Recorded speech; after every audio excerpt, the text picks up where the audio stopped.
I'm going to try something here. I'm going to try talking to you about something that is absolutely core to us as women, to our entire culture, to how we become ourselves. It's so funny. It reminds me of the um the movie Kung Fu Panda. I watch those movies so often, you have no idea.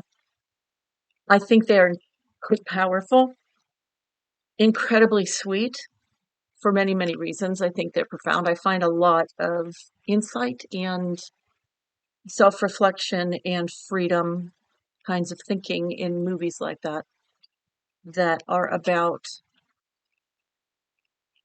coming through trauma, coming through difficulties, being authentically who you are. If you haven't seen these movies, freaking watch them, because the hero is Po. He's a great big fat panda, and his name is Po, and he has been raised by a goose, a Mr. Mr. Pan.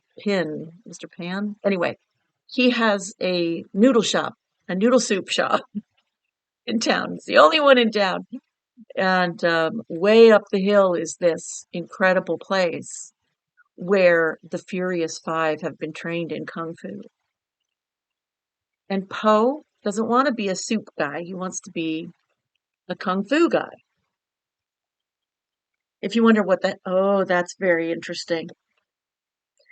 This card has fallen out of my tarot deck twice as I've been talking to you, so I'm going to have to look that up. This is what I want to try with you guys. I want to try talking to you about something, and while I'm shuffling the cards, and see how it helps form what I need to be sharing with you and focuses it. Interesting. Five of Cups. We'll talk about it. I'm also going to look it up to be sure I'm not missing any aspect, because books are fabulous. Anyway, so Po wants to be a Kung Fu master, and he goes through all of this hardship. He lost his mother when he was just a tiny baby, and he lost his father as well. He doesn't end up knowing even if either of them are alive or if they're both dead or what. He doesn't know where he came from. And Po goes after what he loves doing, and he finds his freedom in daring to go for his passion. We women in this world have been for millennia held back. Maybe I shouldn't say millennia with such force, but definitely for hundreds and hundreds and hundreds and hundreds of years, we have been held back. We've been held back by physical force. We've been held back by psychological training. We've been held back by the masculinized framework that has been built by the physically stronger among us, which are the men. Um, and then as our culture has just gone downhill, we have, as we've come further and further away from the light of compassion and insight and intuition and inspiration and the kind of morality that is not thou shalt, but is let's live up to our best and let's be the best we can with and for each other. And especially for ourselves, because it all comes from you. It all comes from you. Oh my God, it all comes from you. It comes from each one of us. Yes. And the more our culture has gone out of whack, the more that abuse of women has happened, the more that we have been taught by Madison Avenue, by ads, by the whole boys will be boys bullshit, that we are somehow less than. We're not that important. And we have imbibed this. We've imbibed this. We are actually daily, in so many ways, carrying out not only our own individual trauma responses to the traumatic experiences from when we were very young and unable to make choices consciously, but we're also marrying those to the social programming that we are heir to, and it's not good. It is limiting. It is the opposite of freeing for us. If I could show you, if I could tell you what I have learned, what I've seen, what I've opened to understanding and perceiving over the last 40 years of my life, it would be like the Matrix. I would plug you into a socket in the back of your head and you'd go, oh my, okay, I see it. Now what do I do? Because the first step is seeing the jail cell. The first step is seeing that not everything is your doing. The brain that we have is a plasticity kind of situation.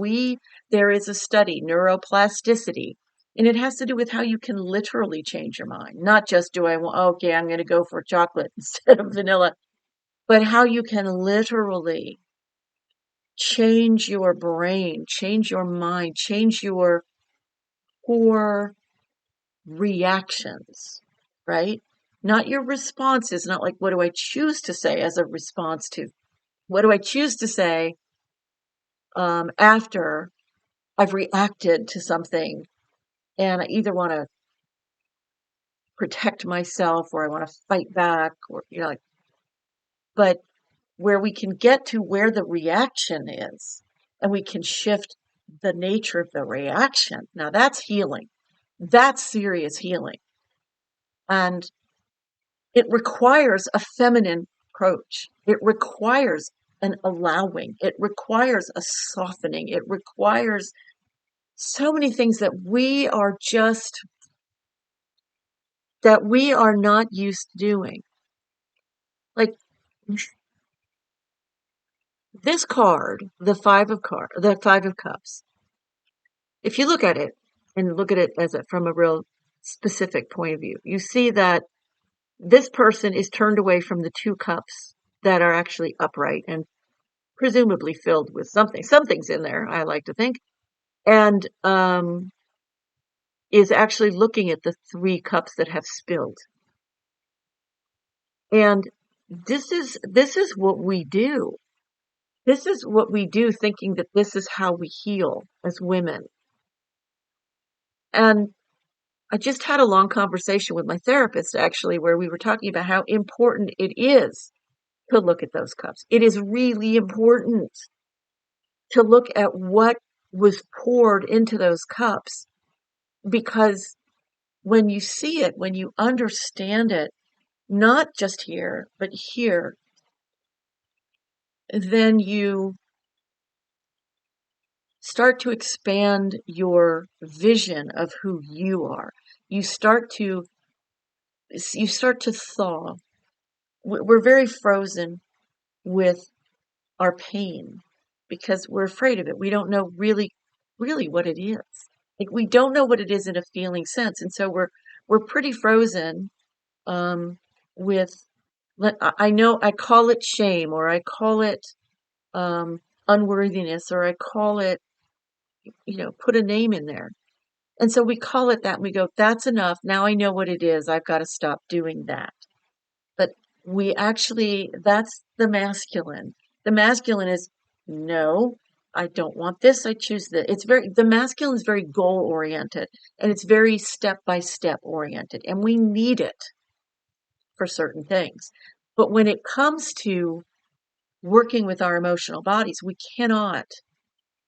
just cannot approach that from a masculine way.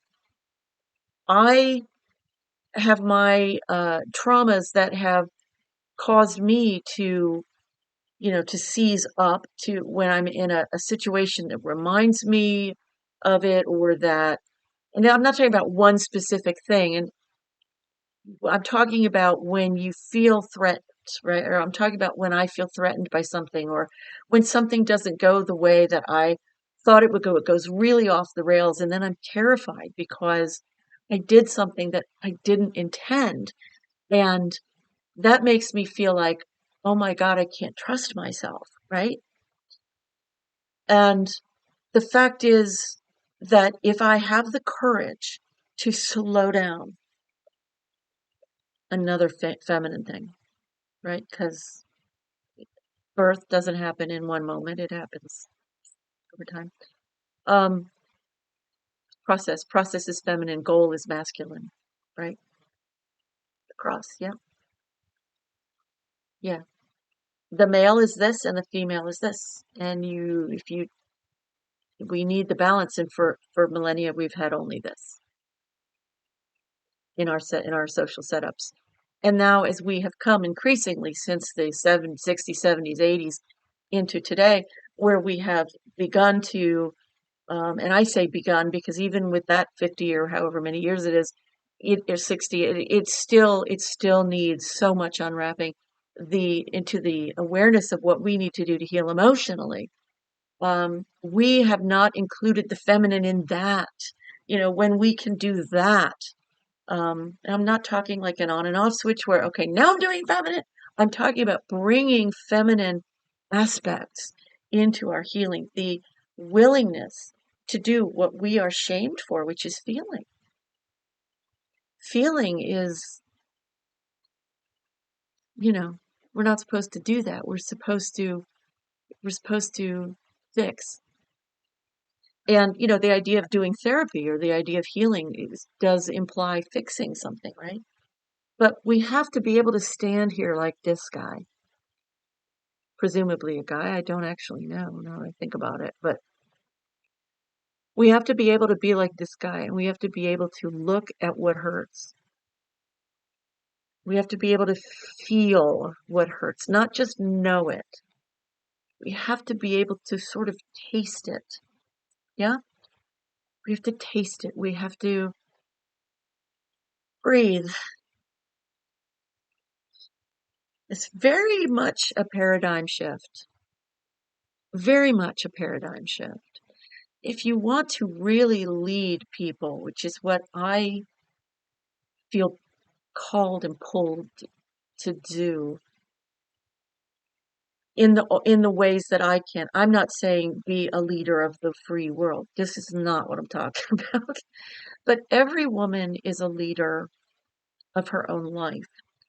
And I feel to be a leader in a bigger way with my voice, with my writing, with my coaching, and, with videos like this. This is what I feel pulled and called to do. And women, we have such programming laid on us from the minute we come in. Seriously, just from the second we're here. And it says garbage to us like you shouldn't be proud of yourself. You shouldn't toot your own horn. You should be very restrained and appropriate, and you shouldn't say stuff like and shit, and you should do things the way they're supposed to be done. Garbage. It's garbage. It's all garbage. Now, what comes to my mind as I say that is, yes, there are more heartfelt, loving, appropriate, I hesitate to use that word, but receivable and considerate ways to say things. Okay? Considerate in terms of not saying, you must believe what I believe. You must follow this set of rules that I have and you will be successful, which we have a ton of. Holy crap, we have so much of that stuff. I'm so sick of it. Here, follow my way, and then boom, you're gonna be successful. This is not the truth. Every single person is unique. Unique. If you don't know that yet, it's understandable. But it's also a call. My saying this is a call for you to start asking the question, what do you mean? What do you mean I'm unique? Well, you can ask people, and asking people questions is a good thing. What's an even more powerful thing is to ask yourself the question.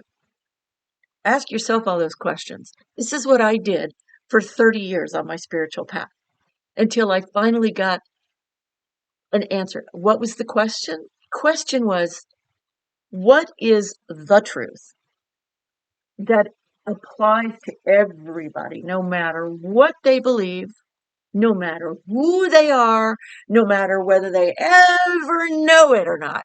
What is the truth? And I went through years of asking questions of myself that went deeper and deeper and deeper. I started out actually by asking other people to get into the questioning with me, but that really upset them. Didn't like it at all. They really were like, holy crap, what are you doing? Why are you making me question this set of rules that I finally got? You know, thou shalt come from the heart. While I'm over here going, what does that actually mean? What does that mean? I don't get, how do I do that? I was over here with the how questions and the what questions. Uh, have faith. Have faith in what? What is that? What am I having faith in? I just need a little direction here. Like, I don't understand. And people over here were going, shut up. You think too much. Come from your heart. You think too. It just was like a mess. It was a mess. And I was very confused. I'm doing it wrong. Oh no. And at the same time, like, I still need the answer. Well, once I like worked past that and I was still into like, where are the answers? Where are they? And I did get to a big piece of it when I realized that as I was sitting there thinking one day about why people without any compassion or any sense of ethics or anything so often get all the worldly goodies, and those with huge hearts and huge visions for goodness and betterment don't have a pot to piss in. What is going on? How does that work? If spirituality is not about rewarding you for being a good person, why the hell are you a good person? Like, I had all these questions. And that one about why are the unsavory characters getting all the goodies, I realized one day that it was energy, unimpeded energy. That when I understood that this part of the energetic soup, I'll say, that what we think, I didn't at that point realize there's the whole, really the biggest part of what we feel. But what we think will either give us that free open path or it'll put roadblocks, right? Like doubt, self-doubt will put roadblocks and messages like you're not supposed to shine. Don't you shine now. Don't you be a good person. Don't you show up and do amazing things because, oh my God, you will outshine your parents or you'll outshine your best friend or whatever it is. You know, all that stuff will. It's like always spiritually, energetically, here comes all of the energy. Boom, it's always coming. And we're standing there going, nope, nope. And anyway, so I realized energy. Oh my God, these people who have absolutely no ethics, they can't have self-doubt in that way. They can't have that hesitation. They're like, I'm owed this. So I'm going to have it. Boom, it comes. They've got nothing standing in the way. Nothing standing in the way. I knew a guy, I was growing up, he was a plumber and really well off. Plumbers do very well. And I saw him last year. He came into town. I hadn't seen him in a good 40 years, 30, 40 years. And he came into town and he called me and it was like, holy crap, hi Bill. And he's like 80 something now. Um and I asked him, I said, because he does incredibly well and his son does incredibly well. And I said, have you ever had any doubts about about your work? Like, did you ever have any doubts as to whether you would do well? And he went, no. And I said, that's why you're successful. He didn't respond because I don't think he really heard me. I don't think he was meant to hear me, honestly. I think vibrationally, when we're just not meant to hear something, we just don't hear something. Right? Right. When we unwrap um, the adherence, the allegiance to the negativity as a reality, then we take our energetic alignment to a deliberate, entirely new level. And that's when we are on the path to shining. That's when we're on the path to showing up as our authentic selves, as the as the one who is receiving from that self that is translated through our beautiful human beingness and is a gift to the world, regardless of what we do.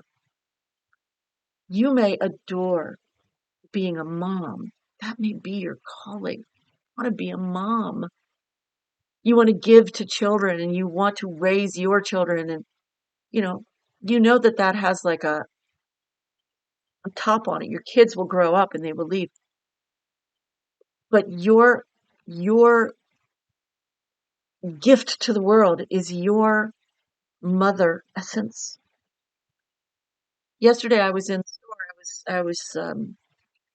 I was shopping for food, and there was I don't know if he was Indian or what or Arabic. I couldn't quite tell, but he was holding a whole bunch of collard greens, and he had something else in his hand. And no, he was holding a bunch of collard greens, and he pulled a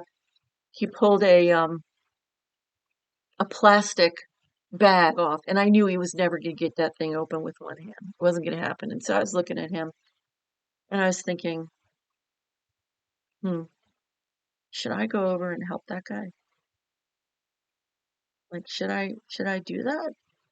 Like, I don't want to be somebody's mom when I don't need to be, because I have a very maternal aspect to me, but I also have boundaries around this. I don't need to get my worth from being the mother or get my self-blame from not doing a motherly act. You know what I mean? I don't have to define myself by one aspect. Like I did or I didn't, I'm a good girl or a bad girl. Like we're getting rid of the good girl, bad girl thing by seeing it, making choices. Okay. And so I said, no, no, no. I, he's he's a grown person. He'll be fine. So I turned away and I went on with my shopping for my broccoli and whatever. And when I turned around again, he had decided now was the time for him to take those like 3 bunches of collards and get them into this completely closed plastic. And my energy just took me right. I just went right over to him without even thinking twice. I said, "Let me help you." And I opened the bag for him and he smiled and was laughing. He's like, "Thank you." And I said, "I saw you. I thought I got to help that guy." And he put the stuff in and I left, and that was that. We have to let ourselves move into moments of joy in which we are not hesitating to show who we are. I'm not telling you that story as a way of saying I was wrong to not help them immediately, because I was not wrong. This is called the difference between seeing things in a masculine way where it's all right and wrong, up and down, black or white. It's process, it's unfolding, it's birthing. It is the birthing of your own sweet self. It is the moment to moment discovery of self. And we get to do this more and more when we are like Po in Kung Fu Panda, when we are more like I was yesterday when I was like, yeah, no, he's coming, he's fine, he's an adult person, he can take care of it. And then I turn around and that was the moment that felt like I didn't think about it, I felt it. I just went. And so the next part of it is the analysis. Like, that's interesting. Thinking about wow, what happened there? What happened there? That's interesting. Was this a cool thing? Like I was glad to help, but I was a little disappointed he wasn't more grateful. But it's okay. It's okay. Like if it were me and I was dealing with that and somebody came to help me, I'd be like, "Oh God, you're so kind. Thank you." But I think men have a different experience in this world, honestly. I know that they do. What am I saying? I know that they do. They are very, very, very, very, very entitled. In many, many, many, many ways, they will not understand. They don't understand. They don't even understand that they don't understand. I mean, I have a dear friend who he considers himself a feminist. And yet, there are moments he just doesn't, there are ways in which he does not see it, does not see. It's the same ways in which I will never, never understand being a woman of color in this culture. I mean, I have a compassion that is, I mean, if I were a woman of color in this culture, I think I would be pretty damn scared a lot. This is not a kind culture for people of color, and especially for women of color, because women, we're consistently at the bottom of the totem pole, consistently. And we keep putting ourselves there. We keep doing the the business of the messengers of disempowerment without knowing we're doing it or without knowing that we have a way not to. That's why I created my business. That is why I created the Goodbye Good Girl Project. Because when I created it a couple decades ago, I said, I've already broken out of some of my own holdbacks.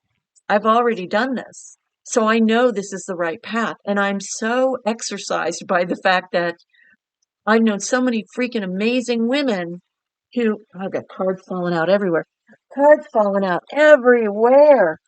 I know so many amazing women who have held themselves back, who have looked at the masculinized road ahead and said, can't do it.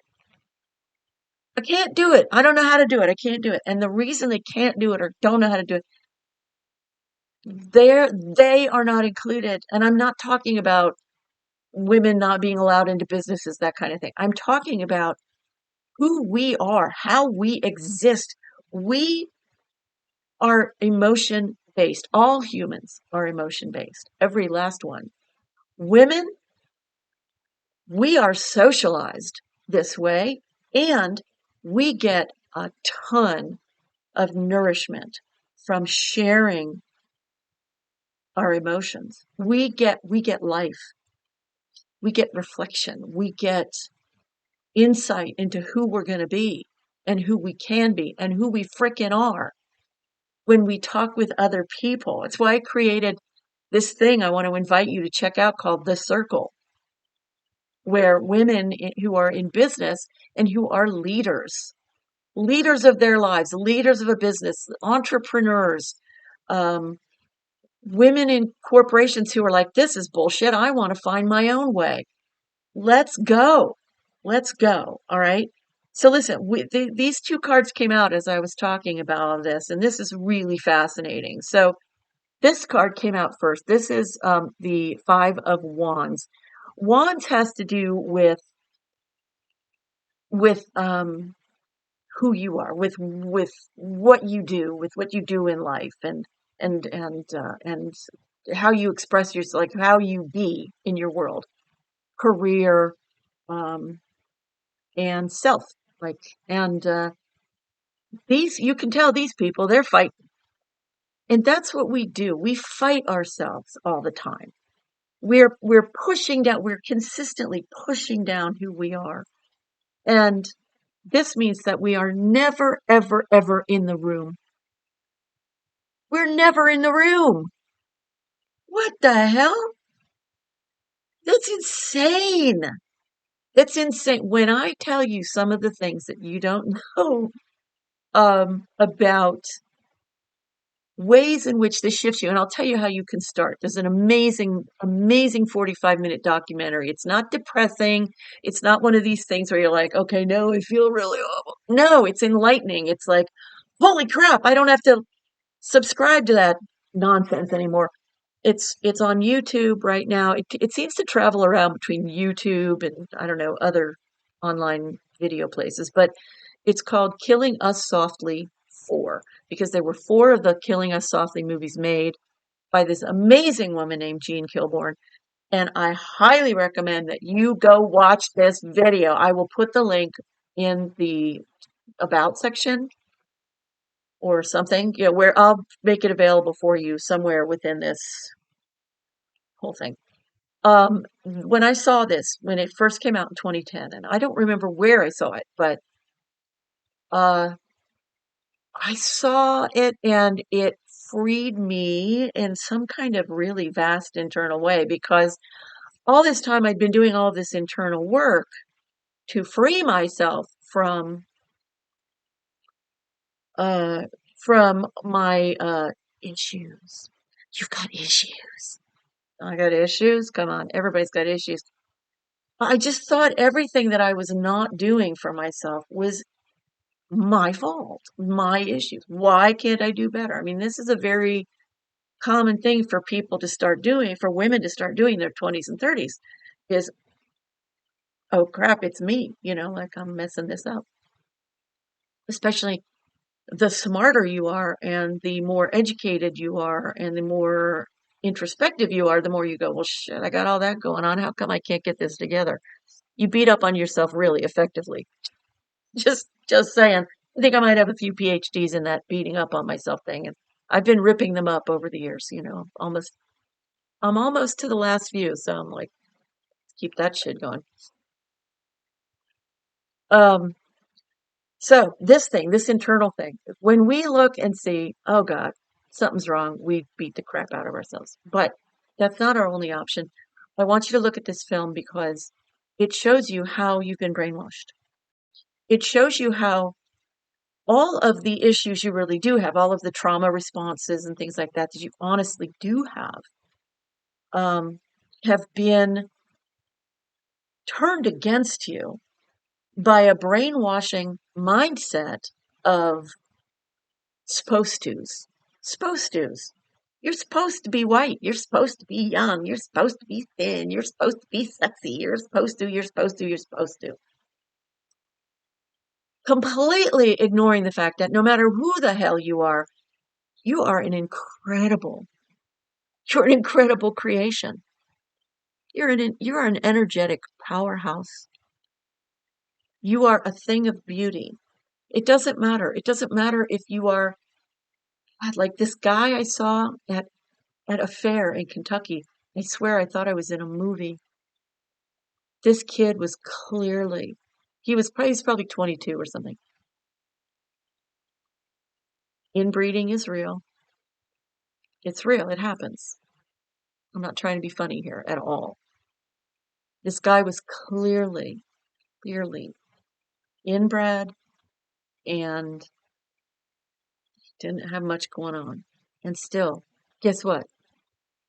He is a valuable human being. Why? Why? What do you mean? He can't make money and he can't get married and have kids and he can't like have a house and he can't do. You know what he does have? He has the ability to bring compassion out in others. You think that's a small thing in this day and time? That's possibly the biggest thing you could do on earth, and it looks the smallest. That's how spiritual and energetic stuff works. Actually, the smaller it looks on this planet, the more impactful it is. The more impactful it is. So when you see these people with millions and billions and trillions of dollars, who gives a shit? Who are they being? That's what I care about. That's what I care about. Here's the other card that came out. The Nine of Cups. Cups are emotions. Nines are nines are almost the very tip top of, I mean, 10 is the top number. So if you're at a nine of cups, you're at a nine of happiness. Woo, you doing okay. Know what I'm saying? You're doing okay. You're doing okay. I want to give a shout out right now to Ilana from the Capricorn Collective because she has inspired me to do this and to do this my way and to do this way. And every once in a while I hear myself sounding like her. So even though I've not met her in person, I have emailed her. She's extraordinary, extraordinary human. Go watch her. She's on YouTube, the Capricorn Collective. She's about 32, blonde woman. She's done about 7 videos so far for Capricorns. That's her whole thing is Capricorns because she's one and she's extraordinary. Go watch her. So we have a choice, we women. When we want to come into being authentic and freed from all of this supposed to stuff, this is the way we have been doing it for decades now. The whole personal growth movement. Fight it, fight it. Do something different. Do something that's not that. You know, you have to fight yourself. You're like, oh my God, I have to fight myself. What the heck? What am I going to do? Or this. I used to look at this card and think, oh God, it's a party. How am I going to get to party mode when I'm not feeling it? But it's not. If you want to be very practical about it, very practical about it. Guy's just sitting there. Is he drinking? He's not even drinking. He's just satisfied. He's got his arms crossed. Look at that. He's just like, yeah, things are good, babe. Things are real good. He's got the man spread going on. Things are real good, babe. Right? And that's what we really have to do is to focus on letting things feel better. And I'm not talking about the things that we do that make us feel better because we've numbed out or we've had, let's say a heightened experience that allows us not to focus on what's really real and precious and transformative. But things that really bring us into intimacy with ourselves, emotional intimacy with ourselves. Personally, I find this extremely challenging. But I've been on this path for a very long time and I've come to it through acting. Acting is one place where I do not find it challenging at all. Acting is the one place where I feel fantastic being emotionally real. Bring it on, man. Tell everybody who I want to work with as an actor to give me a freaking call. I'm good at that shit. I live in that shit. Let's do it. But when it comes to the things that we've armored against for a long, long time, we have to thaw. And we can't thaw if we keep doing this, right? We can't do that. We can't thaw if we're doing that. We can thaw if we start with one of these cups, just one, half of one, a sip from one, and start being a little aware. A little aware. Let me be a little aware. Let me tell myself a little bit of the truth. Let me share it with somebody I trust. I don't have to share my deepest, darkest secret, but if I tell you something that I am pretty sure the world would think I was either crazy or they hate me for it, as if the world would care. I'm holding my flow back. I'm holding back my real me. And the more I hold it back, when I let it out, it comes out like, it's like electricity. Nobody wants that. You want to let it out. And sometimes it will come out wrong. Okay, get over it. Deal with it. Live with it. Understand that. Hold this. Hold this as if that happens or when that happens. This is your introduction to yourself. This is your way to go, oh my God, I'm capable of more than just being appropriate, because appropriate is not who you are. You are magnificent. You are mysterious. You are fascinating. You are a patchwork quilt of all kinds of elements. You are. You absolutely are. This is who you are. You are literally made of star stuff, by the way. You're literally made of star stuff. I can't think of his name right now. Donald. I can't think. No, it's Neil. I can't think of his name. He's an amazing astrophysicist, or I think that's the right term. But he knows everything there is to know about this. He's a marvelous African American guy. He's so personable, and he talks about. Go look it up on YouTube. I'll see if I can find it too for you. About how we literally, physically are made of stars. Star stuff. What? We are so much more amazing than we have even begun to give ourselves credit for. And we women, because we are the holders of the feminine, because we know what it has done to us, and because we witness what it has done to our world, to our children, to our men, to our world,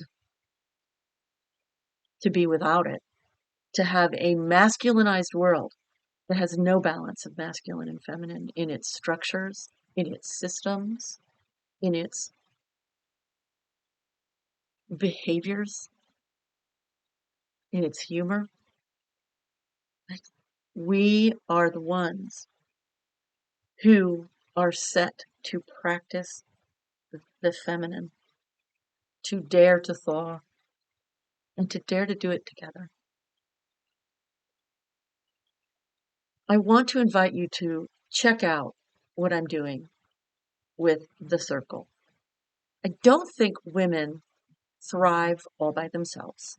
We thrive in community. In the 1800s, it was sewing circles. Now, we have to go way beyond personal growth, and we have to go way beyond networking, and we have to go into something that is a new paradigm of connection that allows us to be professional women, healthy women, emotionally healthy, mentally healthy, and that allows us to come at all of this from a feminine place that is allowing for our experience and growing out of that into something that hasn't been seen before, hasn't been done before. We are the birthplace. We are the mother of our own experience. And this is what I am offering in the circle, which is a weekly meeting for women who are just done with this entire paradigm of being held back and held down, and they're even tired of their own nonsense. Like, I know I've been so tired of mine. And it's so wonderful when I have a breakthrough and I'm like, holy crap, this has got to be happening for more of us. I know there are women out there who this is happening for.